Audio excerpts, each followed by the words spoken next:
Rahim type of deafness. Deafness क्या होता है? Inability. It refers to the partial और total inability to hear sound. Partial यानी conductive and total inability in sensory neural. Deafness or the hearing loss refers to partial complete loss of the hearing to hear sounds. Conductive deafness conduction में मसला है. In this there is a problem in transferring sound waves. In this there is a problem transferring sound wave either through the external ear or through the middle year. यानी external ear से main किधर जाना है? Main तो internal ear में जाना है ना। तो प्रॉब्लम या एक्सटर्नल ईयर में होगा या इंटरनल ईयर में। In this there is a problem in transferring the sound wave either through the external ear, because क्योंकि एक्सटर्नल ईयर क्या हो गया है, वहाँ पे क्यूरोमिनस जो ग्लैंड्स हैं जो कि ईयर वैक्स सिक्रीट करते हैं, वहाँ पे ईयर वैक्स की एक्यूमुलेशन हो गई है, यानी एक्सटर्नल ईयर ब्लॉक हो गया।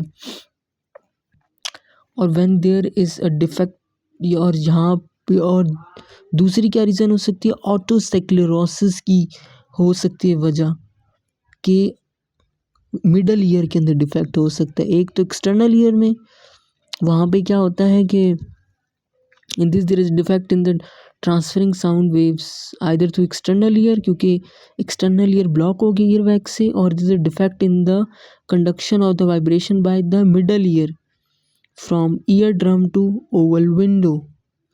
यानी ईयर ड्रम से ओवल विंडो तक नहीं जा पा रही वाइब्रेशन। ये लिखने की ज़रूरत नहीं है, बस ये याद रखने की ज़रूरत है, आए तो पेपर में यही लिखना है। In this there is a problem in transferring sound wave either through the external ear or through the middle ear, because external ear is blocked by the earwax and the middle ear because it is because of otosclerosis. Otosclerosis क्या होता है? In this the abnormal जो होती है bone की deposition हो जाती है on the footplate of the stapes. अब फुट प्लेट ऑफ स्टेपीज क्या होते हैं अभी बताता हूँ आपको। अब नॉर्मल बोन की डेपोजिशन हो जाती है around the footplate of stapes, तो अब स्टेपीज क्या हो जाते हैं? फिक्स्ड हो जाते हैं, और स्टेपीज कैन नॉट, अब वो मूव नहीं कर सकते, फिर ओवल विंडो वाइब्रेट नहीं करेगी और साउंड वेव इनर ईयर को रीच नहीं करेंगी। ये है फुट प्लेट ऑफ स्टेपीज। ये देखें, ये पूरा स्टेपीज है, ये स्टेपीज बोन है, ये मिडल ईयर की बोन होती है ना, ये नीचे फुट प्लेट होती है, ये देखिए चिपका हुआ होता है ये नीचे से। तो अब ये वाली अगर हम लोग इसकी नॉर्मल डायग्राम देखें, ये देखें, ये जो चिपका हुआ नहीं है, ये वाली इसकी डंडियाँ हैं, स्टेपीज मतलब स्टेपीज है, और ये नीचे चिपका हुआ है, ठीक है।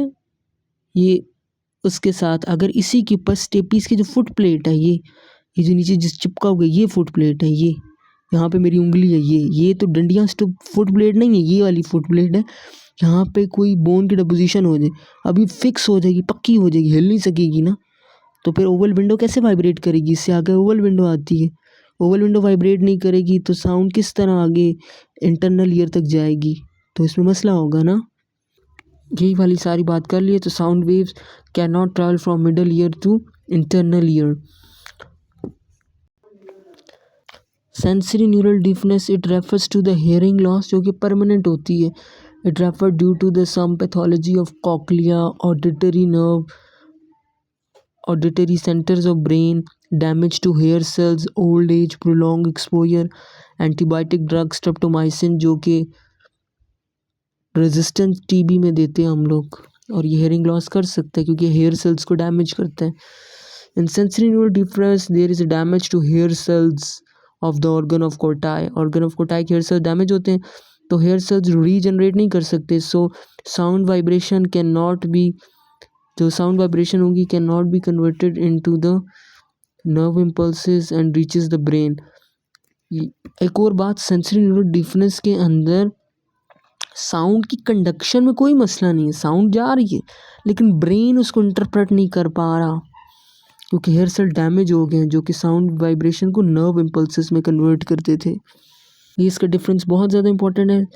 साइट ऑफ लिजन एक्सटर्नल और मिडल ईयर, ये इनर ईयर। साउंड ट्रांसमिशन, यहाँ पे साउंड की ट्रांसमिशन में प्रॉब्लम है कंडक्टिव में, यहाँ पे कोई प्रॉब्लम नहीं है। साउंड की परसेप्शन यहाँ पे नॉर्मल है, यहाँ पे ब्रेन परसीव नहीं कर पा रहा, डिफेक्टिव है। कॉज ओटोसेक्लेरोसिस या ईयर वैक्स या स्ट्रेप्टोमाइसिन या एजिंग या लाउड नॉइजेस, इनर ईयर या नर्व, ऑडिटरी नर्व, ये भी कॉजेज आ सकते हैं। हेयर सेल यहाँ पे नॉर्मल होते हैं, यहाँ पे डैमेज होते हैं, ये रिवर्सिबल हो सकते हैं। कान से मैल शैल निकालो या सर्जरी से बोन की जो डिपोजिशन हुई थी वो ठीक सर्जरी से रिमूव कर दें, और ये इरिवर्सिबल है, ठीक है। क्योंकि ऑडिटरी नर्व डैमेज हो गया, वो रीजनरेट नहीं कर सकती, हेयर सेल रीजनरेट नहीं कर सकते, तो साउंड वाइब्रेशन होंगी वो फिर इलेक्ट्रिकल इम्पल्सेस में कन्वर्ट नहीं होंगी, ब्रेन की तरफ नहीं जाएंगी। ब्रेन को पता किस तरह चलेगा क्या बोल रहे हैं क्या नहीं, तो बहुत ख़तरनाक, अल्लाह माफ़ करें।